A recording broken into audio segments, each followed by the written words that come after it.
سلام به همه. امروز میخوایم یه موضوع داغ و جنجالی رو بررسی کنیم که حسابی توی فضای مجازی غوغا کرده. حتما دیدید که ساشا صبحانی توی واکنش عجیب به آرام جوینده گفته تو جنده ای.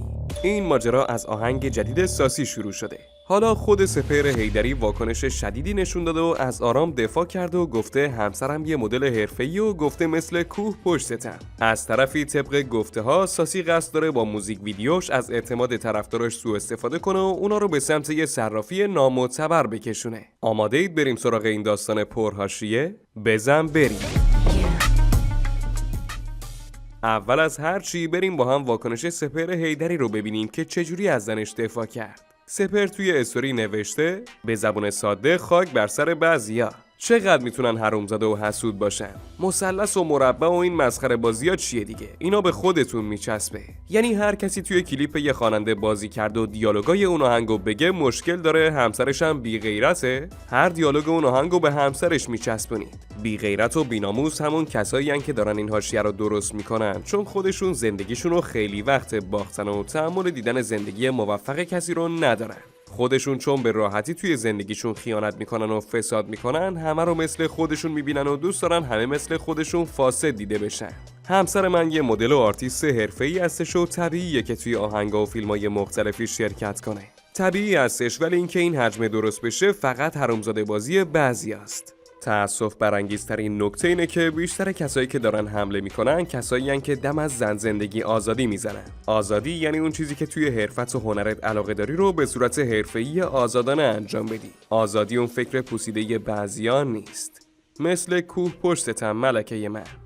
طبق گفته یه کاربرا، ساسی مانکن توی موزیک ویدیوش یه صرافی رو به عنوان اسپانسر معرفی کرده که اصلاً معتبر نیست. این صرافی یه شرکت مالی یا سرمایه‌گذاریه که به نظر میرسه فقط برای فریب دادن مردم طراحی شده. بعضی از کاربرا هشدار دادن که اگه طرفدارای ساسی سرمایه یا دارایی‌هاشون رو توی این پلتفرم بذارن، ممکنه کل پولشون رو از دست بدن.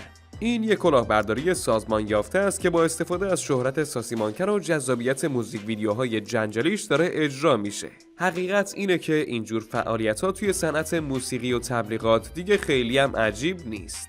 ولی وقتی یه آرتیست از اعتماد طرفداراش سوء استفاده میکنه، قضیه خیلی جدی تر میشه. خیلی از جوونا که عاشق آهنگا و سبک زندگی پرزرق و برق ساسی هستن، ممکنه بدون تحقیق پولشون رو توی این بروکرای غیر معتبر سرمایه گذاری کنن و آخرش زندگیشون به خطر بیفته. حالا یه موضوع جالب، ساشا صبحانی که خودش همیشه توی حاشیه است، به این موزیک ویدیو واکنش نشون داده و توی یه استوری یا کامنت به آرام جوینده، همون مدل معروف که توی ویدیو هست، گفته تو جنده ای. این حرف حسابی بحث برانگیز شده و نشون میده که حتی سلبریتی‌های دیگه هم نمیتونن بی تفاوت از کنار این جنجال رد بشن.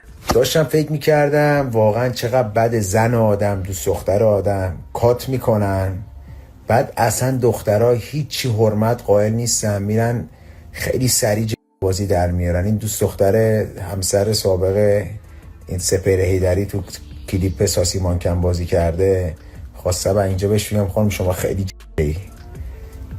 و اینکه چی دیگه، خدا رو شکر میگم من یکی از دلایلی که واقعا دوست دختر ایرانی یا زن ایرانی نگرفتم، چون دارم میرم تو ایران این داستان خیلی زیاد شده. بابا یه ذره حرمت قائل شید، یه ذره واسه اون تایمی که با اون طرف بودید حرمت قائل شید، انقدر بازی در نیارید. ولی شما خانم خیلی اسمت هم نمیدونم، ولی خواستم بگم خیلی زیاد یعنی هیچی بهت زیاد نشد، فقط اگه ذره عقل تو سرت بشین فهمی که ازت کم میشه، یعنی خیلی کم شده.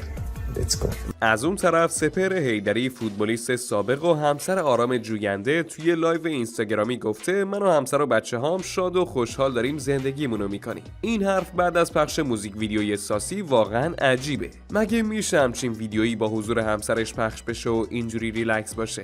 بیاید با هم ویدیوی لایو سپهر رو ببینیم و خودتون قضاوت کنید. من حتی اون دوستمونم که اینجا از تیم رقیب بود اتفاق افتاد، من براش با چون هر چی به صلاحشون از همون اتفاق تو خوشبخت باشم.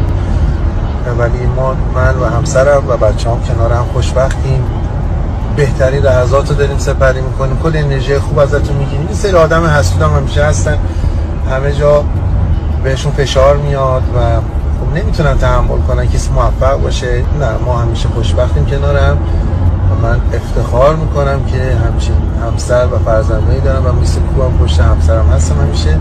کاری که براش نکردم ولی میتونم این اطمینان رو بهش بدم از لحاظ روی روانی همیشه پشتش هستم. خودش ماشاءالله راه خودش رو پیدا کرده و مطمئنا آهنگ دوم آهنگ سوم میتره کنه، شک نکنه.